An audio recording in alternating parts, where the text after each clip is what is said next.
আমার বুদ্ধি জি জি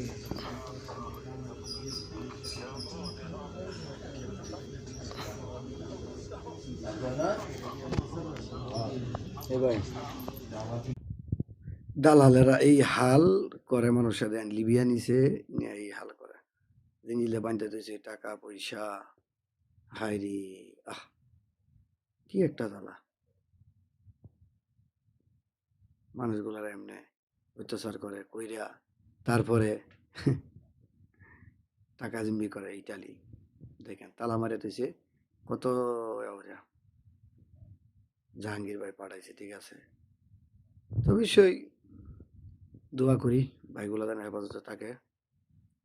আল্লাহ পাক যেন হেফাজতে রাখে দোয়াই সবসময় করি প্রবাসী জন্য সবসময় দোয়া